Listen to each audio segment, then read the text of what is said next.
Demeurez ferme, car sans la fermeté, vous ne pouvez pas prendre de décisions fermes. Et sans de décisions fermes, eh bien, vous ne pouvez pas trouver de solution à vos résolutions. Bonjour et bienvenue sur le plateau de Midi d'Afrique. En ce mardi, eh bien, je suis très heureuse d'être avec vous à cette heure de la journée. Eh bien, nous vous souhaitons un bon appétit si vous êtes à table, car nous sommes midi chez nous en Côte d'Ivoire. Et vous êtes nombreux à nous suivre un peu de partout. Alors, au menu de ce magazine, notre consultant de tous les mardis, le pasteur Likré, il est là pour nous enseigner la parole. Et aujourd'hui, nous allons parler de l'ingratitude. Alors, de quoi sera-t-il question exactement? Eh bien, je vous donne rendez-vous tout de suite avec le pasteur Likré. Et pour finir, nous allons donner la parole à tous nos annonceurs afin de leur permettre d'annoncer leurs différents événements. On ne va pas oublier notre docteur du jour, le docteur Youzan, dans la rubrique médicale à tout se guérit. Restons en bonne compagnie de ce clip musical. À tout de suite avec la suite de notre programme.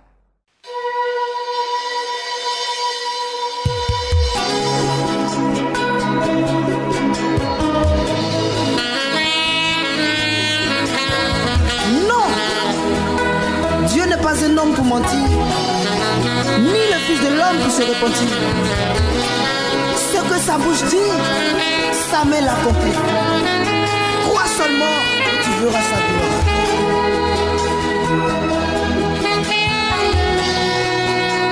Quand je regarde ma vie, je vois que tout le monde est parti. Je suis désespérée. Oui, mon âme est troublée. Je me pose la question: où est mon Dieu? Où sont tes promesses, papa? Je sais que tu es fidèle. Fidèle, tu es fidèle. Oh Yahweh, tu es fidèle. Tu es fidèle. Tu es fidèle. Oh Yahweh, tu es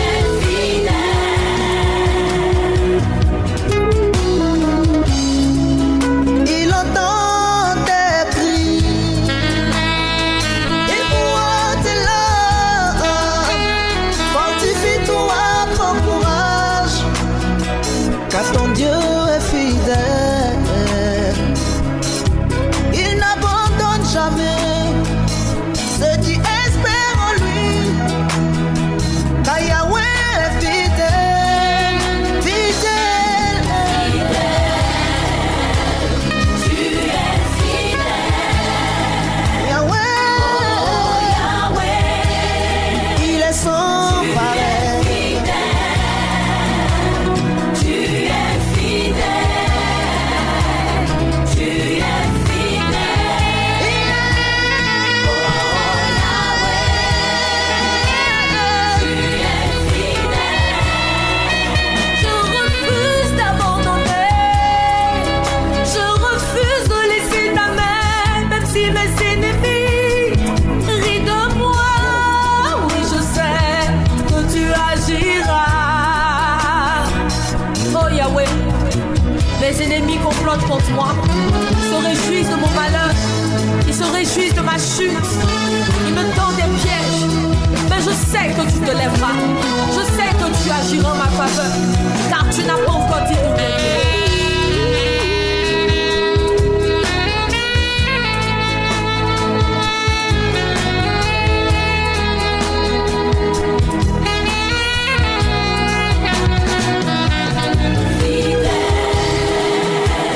Tu es fidèle.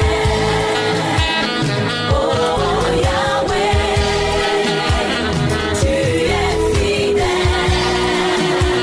Tu es fidèle.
bien installé, je l'espère. Et comme je l'ai dit, tous les mardis, c'est la fête de notre consultant, le pasteur Licré. Et avec lui, nous parlons de l'ingratitude.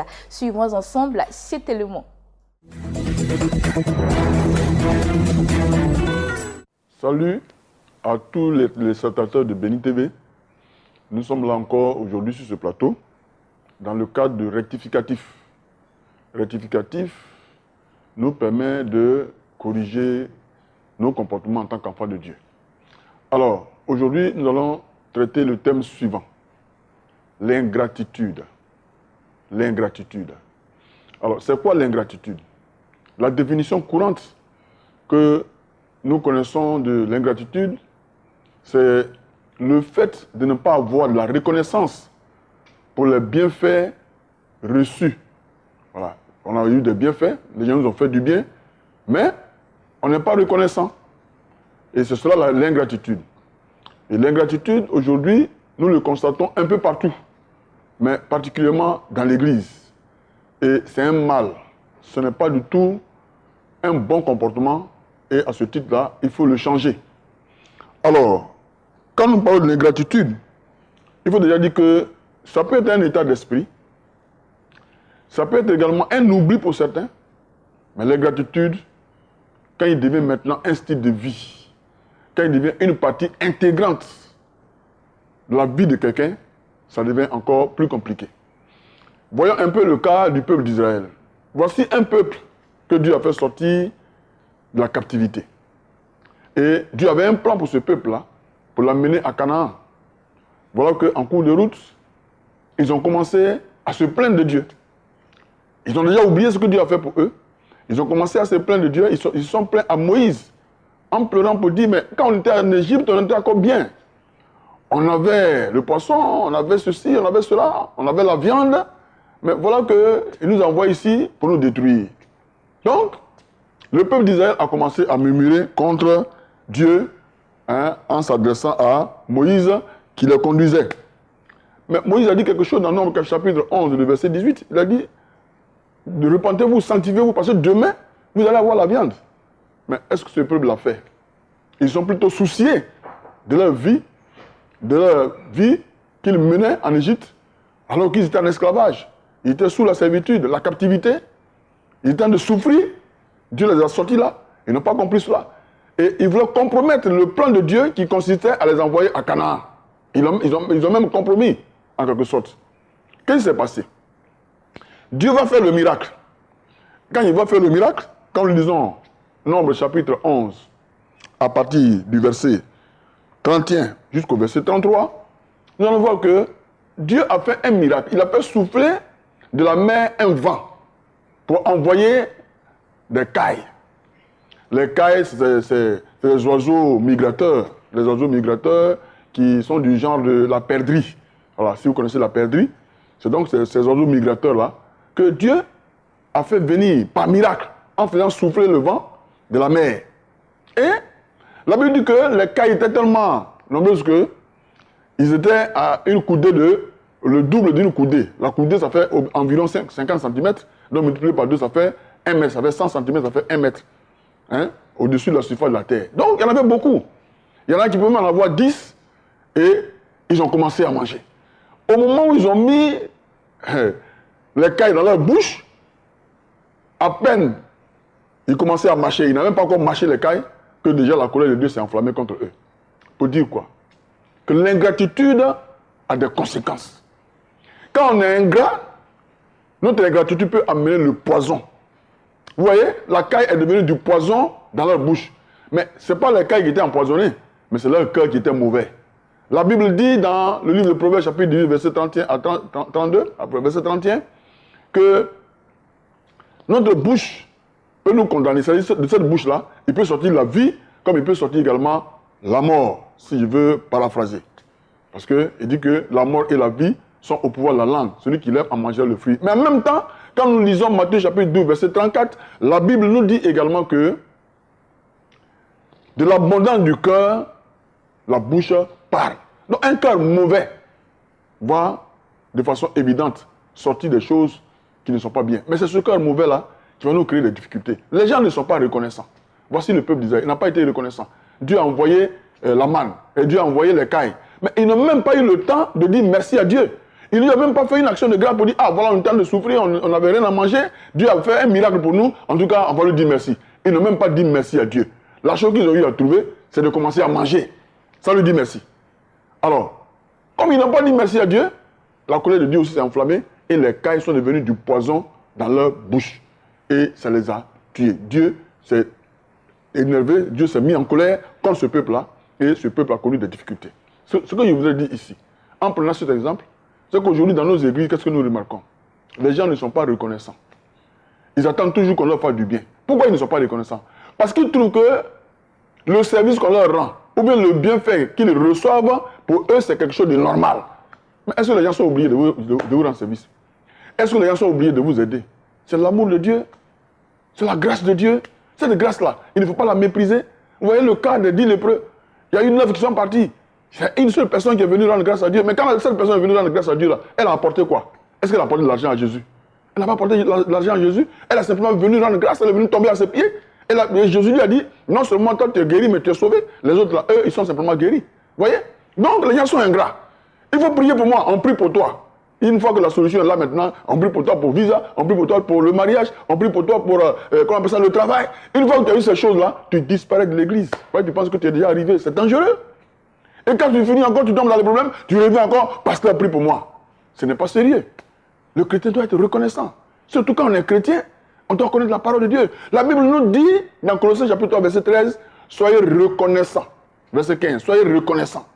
Donc Dieu nous demande d'être reconnaissants. Pourquoi on doit être reconnaissant? Parce que la reconnaissance va encore nous ouvrir de grandes portes. Les gens ne sont pas reconnaissants. Tu lui fais du bien, ils te trouvent sur la route, ils te dépassent. Dans la vie courante même, plusieurs sont comme ça. Il y a des gens qu'on a logés, tu les as logés chez eux, chez toi. Tu les as fait, en tout cas, tu les as donné à manger. Tu les as nourris. Tu as tout dépensé sur eux. Aujourd'hui, une fois qu'ils ont une place quelque part, ils t'ont oublié. Mais être reconnaissant, ça ne veut pas dire forcément qu'ils vont envoyer l'argent ou bien envoyer ceci, cela. Mais un simple merci. Une action de grâce dit simplement merci à la personne. Venir simplement bénir la personne, c'est déjà suffisant. Mais aujourd'hui, ça ne se fait pas. L'église, beaucoup de personnes dans l'église sont ingrats. L'ingratitude tue. L'ingratitude ferme des portes.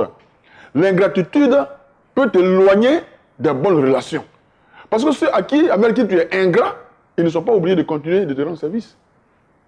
Donc, je voudrais ici attirer l'attention des uns et des autres pendant que nous sommes à l'église. Et que Dieu permet que nous rentrions en contact avec des gens qu'on n'aurait même pas pu rencontrer dans la vie active, dans la vie, dans le monde séculier. Dieu nous fait la grâce de rencontrer ces personnes-là si elles sont généreuses envers nous, si elles ont des actions qu'elles posent, des bienfaits qu'elles font pour nous. Nous qui recevons ces bienfaits-là, nous devons être reconnaissants, ne serait-ce que dire merci à ces personnes. Maintenant, si Dieu te met à cœur de faire une action de grâce, il faut le faire. C'est ce que vous faites en tant que chrétien aujourd'hui. L'ingratitude qui amène certains pasteurs à demander maintenant de l'argent. Et on dit, la prière est payante. Ce n'est pas une chose normale que la prière soit payante. Mais c'est vous qui obligez les pasteurs à faire des prières payantes. Parce que vous n'êtes pas reconnaissant. Quand on prie pour vous, pensez que les gens sont bêtes. Vous n'êtes pas capable de dire merci à quelqu'un. Hein, le merci, là, ça ne va pas sortir de ta bouche. Hein? Ça ne fait rien que de dire merci à quelqu'un. Le simple fait de dire merci à quelqu'un, ça amène déjà à dire que cette personne est reconnaissante. Et je peux encore faire davantage. Je voudrais donc ici m'arrêter pour dire simplement, attirer l'attention de nous, les chrétiens, sur le fait que la reconnaissance ouvre encore de grandes portes. L'ingratitude enferme. C'est pour cela que le Seigneur voudrait que chacun comprenne que être ingrat est très dangereux pour lui-même. Et donc, que le Seigneur nous aide à changer d'attitude et de comportement afin de marcher à nouveauté de vie et de pratiquer, d'être reconnaissant en cette année 2019. Que le Seigneur nous bénisse. Le message est passé. Eh bien, j'espère que vous saurez l'utiliser à bon escient chez vous à la maison. Comme j'ai l'habitude de le dire, cette rubrique nous permet de changer de comportement et ce, en tant qu'enfant de Dieu. Et dorénavant, nous allons changer de comportement. Nous allons souffler un peu en musique et on va revenir avec nos invités de la DCM.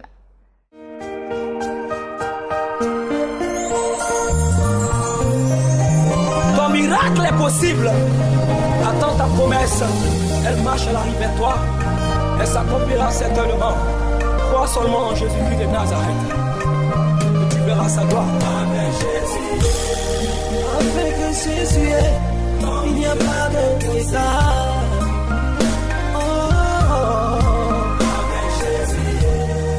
Avec Jésus, il n'y a pas de retard.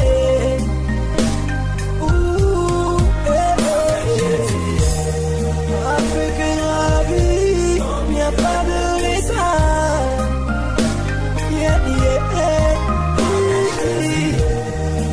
Avec Jésus, il n'y a pas de retard.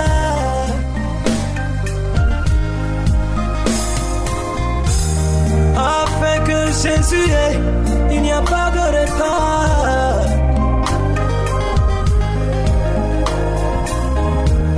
Avec Jésus, ton miracle est possible.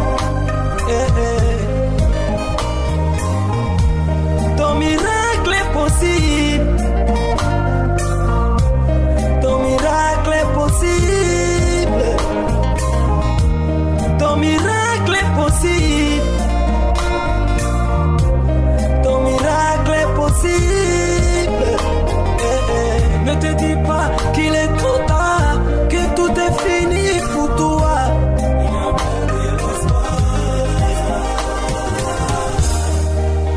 Le miracle que tu cherches, c'est Jésus-Christ qui peut le faire pour toi. Mets ta confiance en lui. Avec Jésus, ton miracle est possible. Il peut encore le faire. Avec Jésus, ton miracle est possible. Il accomplira sa parole. Avec Jésus, ton miracle est possible. Il peut encore le faire. Avec Jésus, ton miracle est possible.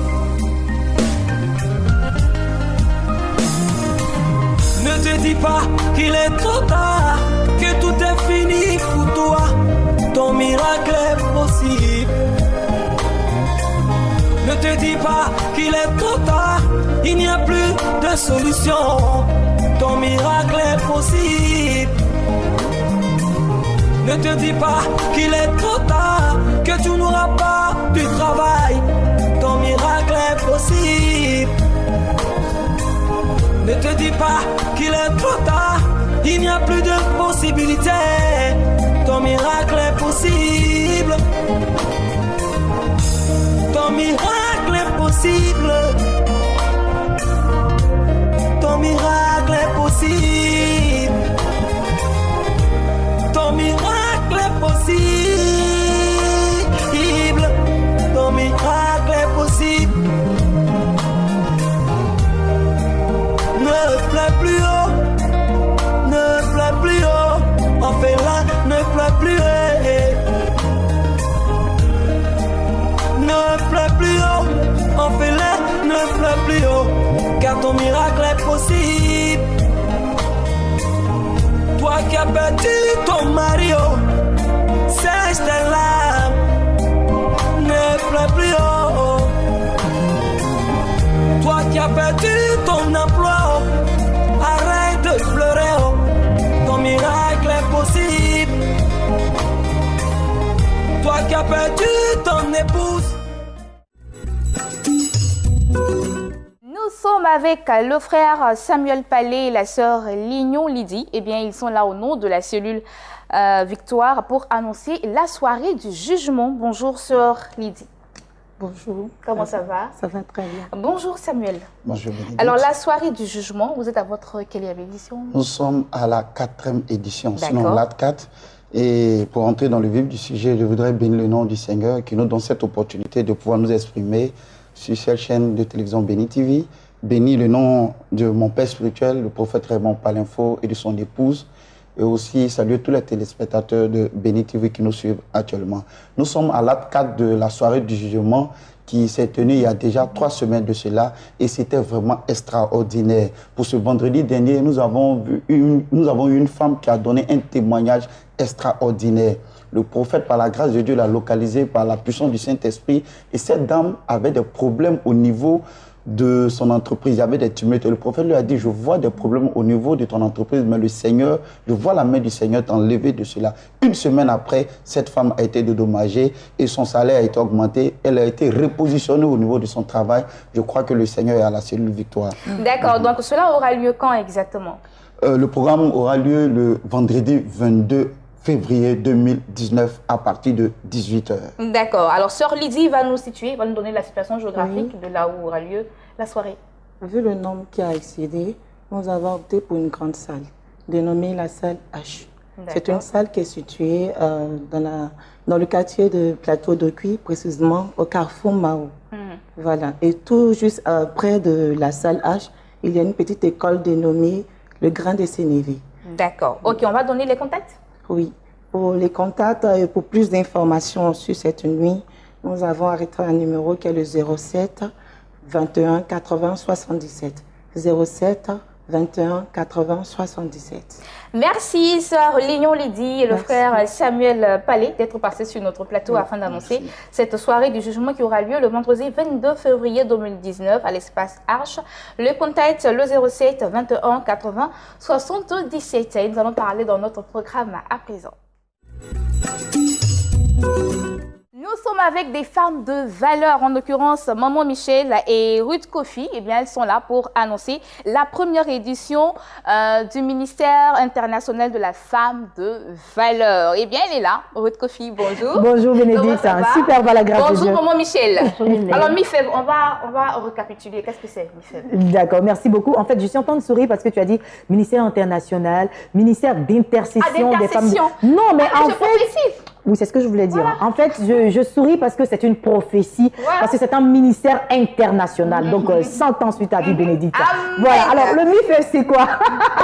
Le MIFEV, c'est le ministère d'intercession des femmes de valeur. L'année dernière, nous avons fait 8 éditions, on va dire 7 éditions. Voilà, on a terminé avec l'apothéose qui s'est passée à l'hôtel communal de Cocody où il y a eu plus de 1000 femmes.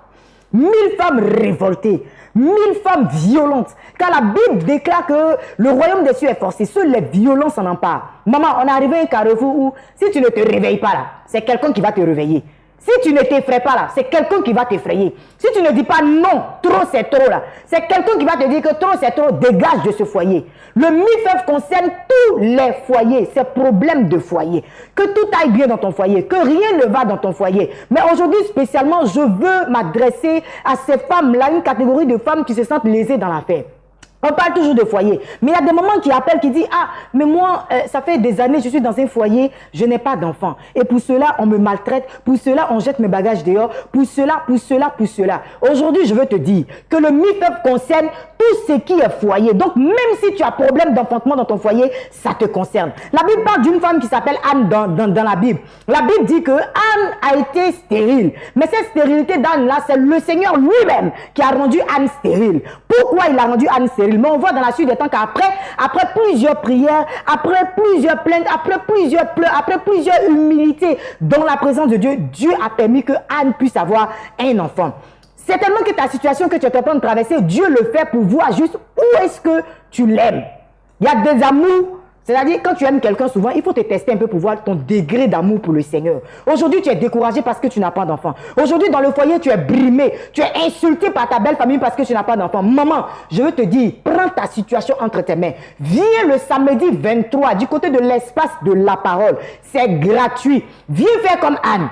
La solution ne se trouve pas chez les marabouts. La solution ne se trouve pas chez ta copine du quartier qui t'envoie te promener chez les petits féticheurs. La solution est en Jésus. L'Éternel va certainement t'exaucer. Alors, femme qui en attend d'un enfant, toi qui as besoin que l'Éternel essuie tes larmes, je t'invite au MIFEV, la première édition qui est ouverte uniquement qu'aux femmes. Il n'y a pas d'hommes là-bas, c'est entre nous les femmes. Venons pour qu'on puisse prier ensemble et que l'Éternel Dieu des armées se souvienne uniquement de nos foyers, de nos maris, de nos enfants. Maman Michel est sur ce plateau également pour lancer un appel à toutes ces femmes-là.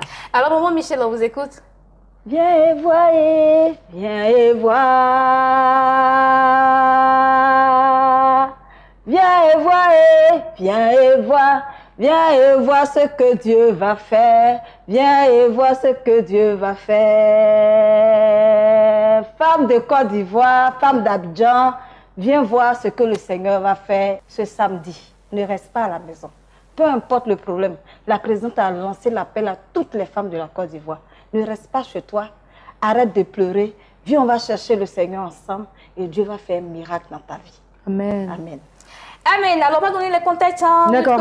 Un seul numéro de téléphone pour joindre le MIFEV. Je rappelle que le ministère d'intercession des femmes de valeur, des femmes qui prient pour leur foyer, des femmes qui n'acceptent pas de subir, mais des femmes qui cherchent à se lever dans la prière. 58 18 92 17. 58 18 92 17. Rien n'est encore perdu pour toi, maman. Lève-toi et l'Éternel également se lèvera en ta faveur. Et oui, on vous donne rendez-vous le 23 février à l'espace de la parole à Angré. Le contact, le numéro du bonheur pour une femme qui est en train de souffrir actuellement. Le 58 18 92 17, je reprends. Le 58 18 92 17. Et bon, moi, je vous souhaite... Tu as invité, hein, parce que de toutes les façons, l'année dernière, Bénédicte, tu n'as pas pu venir. C'est une femme très, très occupée, mais une femme qui a le cœur sur la main. Cette fois-ci, là, il faut que, au moins jusqu'à la fin de l'année, tu dois être là. Oui, non, mais t'inquiète, je serai là. Je serai là, t'inquiète. Merci beaucoup d'être passé sur notre plateau. On va aller maintenant avec le docteur Youzon dans la rubrique médicale à tous se guérir.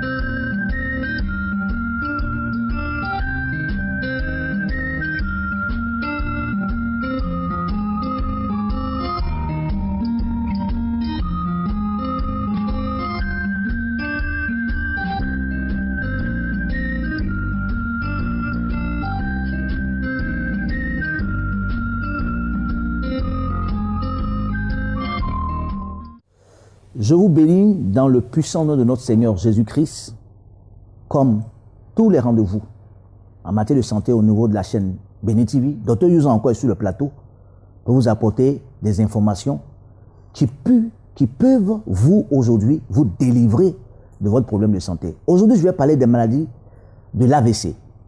L'AVC est un accident vasculaire cérébral qui provoque beaucoup de décès aujourd'hui. Aujourd'hui, au niveau de la population, plus précisément en Côte d'Ivoire, si vous n'êtes pas diabétique, vous êtes hypertendu. Chers amis, combien de personnes aujourd'hui ont perdu leur emploi parce qu'ils ont eu un AVC? Vous savez, il y a deux types d'AVC. Il y a l'AVC hémorragique, qui est très mortel, et l'AVC ischémique. L'AVC ischémique est connu aujourd'hui parce que c'est celle-là qui provoque nombreuses des personnes paralysées. Donc, les problèmes d'hémiplégie, les problèmes d'aphasie, c'est-à-dire une incapacité à la personne qui souffre d'AVC d'articuler les mots. Alors, combien de personnes aujourd'hui sont soumises à des traitements? Beaucoup de médicaments. Parce que, vous savez, dans le cas de l'AVC, il y a beaucoup de facteurs. Le facteur de stress, le facteur d'hypertension, les facteurs du diabète, les facteurs d'obésité, le facteur de stress et le facteur d'une hypercholestérémie. Chers amis, c'est pour vous dire que lorsque votre problème, la tension, n'est pas prise en compte, vous n'avez pas un traitement adéquat, la plupart de ces personnes souffrent même d'insuffisance rénale à cause de la prise des médicaments dits la prise à vie. Alors, Dr Youzon et ses partenaires aujourd'hui veulent revenir sur un traitement à base de la vitamine E, tirée de la vitamine E. Alors, vous savez, aujourd'hui dans l'huile de palme, selon nos recherches, dans l'huile de palme, on peut trouver deux types de molécules. Donc, nous avons l'acide gras insaturé et l'acide gras saturé. L'acide gras insaturé, qui est le tocotrienol, et l'acide gras saturé, qui est le tocopherol. Alors, l'acide gras insaturé aujourd'hui, utilisé aujourd'hui thérapeutiquement, peut régler les problèmes d'AVC. Donc, de manière préventive, donc vous êtes dans la famille, vous faites beaucoup les AVC, vous pouvez utiliser le tocotrienol que je présente ici. Dosé ici à 200 mg, il y a aussi de 100 mg et de 50 mg. Chers amis, aujourd'hui, les recherches sont en train de se pousser parce que ceux qui souffrent d'AVC souffrent de problèmes de démence à la longue. Donc, nous avons des lésions qui se trouvent au niveau de la substance blanche du cerveau. Et les signes, il y a la perte de mémoire, jusqu'à même à l'Alzheimer. d'où, comment on appelle la démence dégénérative qui touche aujourd'hui les personnes du 3e âge. Alors, est-ce qu'il y a une solution? Oui, Dr Youzan est là pour dire qu'il y a une solution à toutes ces personnes qui souffrent d'AVC ou des personnes qui ont souffert d'AVC. Définitivement, vous pouvez vous débarrasser donc avec la rééducation et la prise du técotrénol, vous pouvez guérir et vous rétablir définitivement. Et vous pouvez vaquer votre occupation parce que votre poste est certainement menacé. Chers amis, à toutes ces personnes qui me regardent, vous pouvez appeler au niveau de Grand Bassam pour avoir le tocotrienol, le 21 00 56 24. Je reprends, 21 00 56 24 pour la clinique de Grand Bassam et appeler à la clinique d'Abidjan au 24 38 54 28. Je reprends pour la ville d'Abidjan, 24 38 54 28. Que Dieu te bénisse et à la semaine prochaine.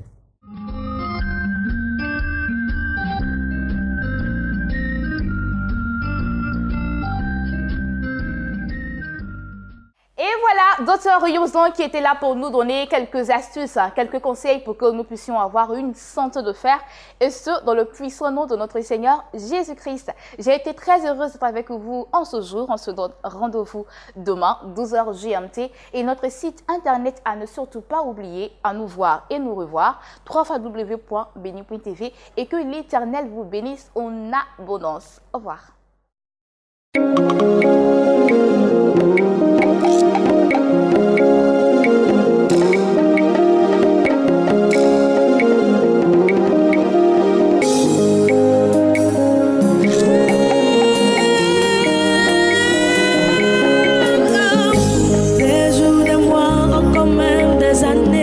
Se sont écoulés sans solution. Des jours, des mois, encore même des années se sont écoulés.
nations.